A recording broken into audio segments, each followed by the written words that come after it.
చెప్పుకుంటూ ఉంటాం.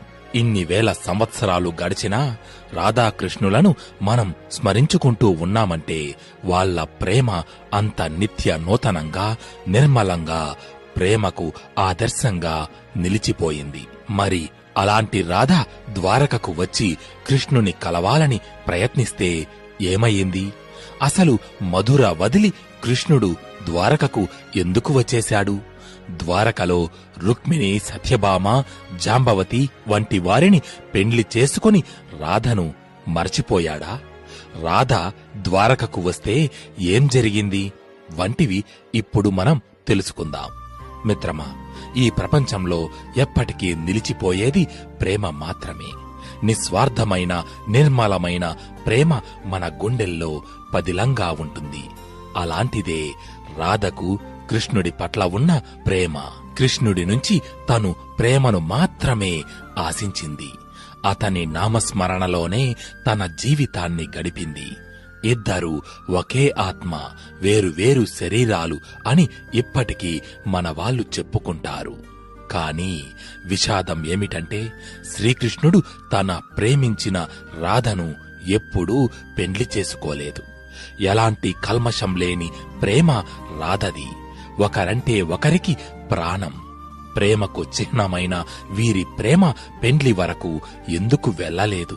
రాధ కృష్ణుని వద్దనుకున్నా, లేదా కృష్ణుడే రాధను పెండ్లి చేసుకోవాలని అనుకోలేదా? ఇలాంటి ఎన్నో సందేహాలు మనకు వస్తూ ఉంటాయి.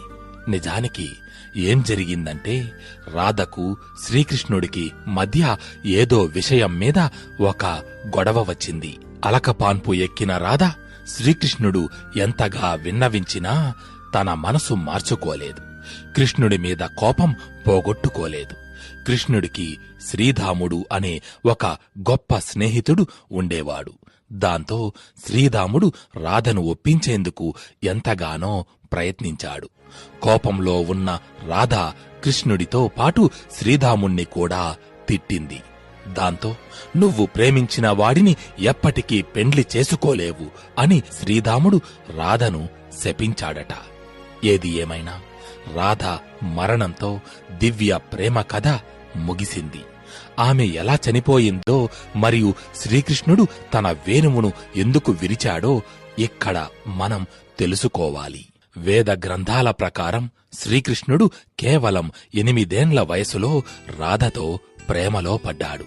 ఆమె పట్ల అతని ప్రేమ నిస్వార్థమైనది, స్వచ్ఛమైనది. కృష్ణుడు కూడా తన జీవితాంతం రాధను ప్రేమించాడు. కాని తన తల్లికి ఇచ్చిన మాట ప్రకారం, అంతేకాకుండా తనకన్నా పెద్దదైన రాధను పెండ్లి చేసుకోలేకపోయాడు.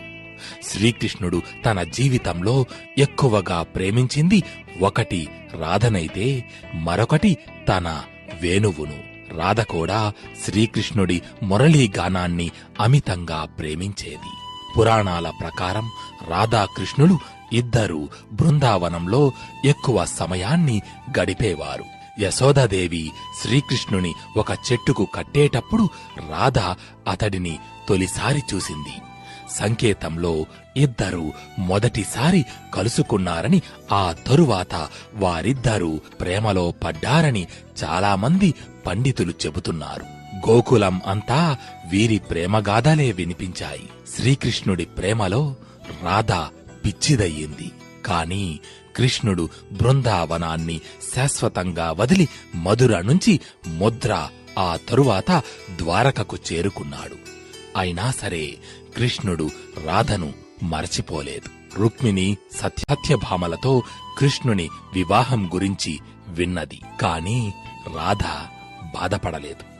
రాధను చూసిన కృష్ణుడు చాలా సంతోషించాడు. ఇద్దరూ చాలాసేపు మాట్లాడుకున్నారు. అయితే ద్వారకలో రాధ ఎవరికీ తెలియదు. ఆమెను రాజభవనంలో దేవికగా నియమించమని కృష్ణుడిని అభ్యర్థించింది. రాధ ఆ రోజంతా రాజభవనంలోనే ఉండి అవకాశం దొరికిన వెంటనే కృష్ణుడిని చూసేది. కాని రాజభవనంలో రాధ మునుపటిలాగా శ్రీకృష్ణుడితో ఆధ్యాత్మిక సంబంధాన్ని అనుభవించలేక, ఆస్వాదించలేకపోయింది.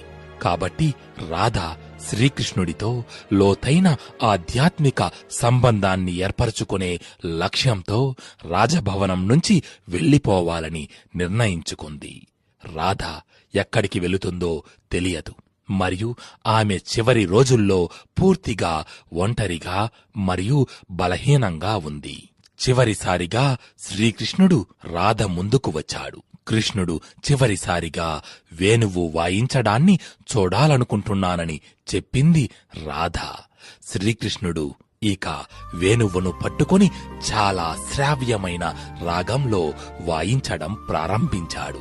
అప్పుడు రాధ తన చివరి శ్వాస తీసుకొని ఆధ్యాత్మిక మార్గంలో కృష్ణుడితో కలిసిపోయే వరకు శ్రీకృష్ణుడు పగలు రాత్రి వేణువును వాయిస్తూనే ఉన్నాడు. వేణువు రాగాలు వింటూనే రాధ తన శరీరాన్ని విడిచిపెట్టింది.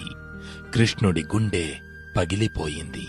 అతను ఇంకా అక్కడే రాధ పక్కనే కూర్చుని ఆమె తలను తన ఒడిలో పెట్టుకొని ఏడుస్తూ ఉన్నాడు. శ్రీకృష్ణుడు రాధ మరణాన్ని తట్టుకోలేక ప్రేమకు ప్రతీకగా తన వేణువును విరిచి పొదలోకి విసిరేశాడు.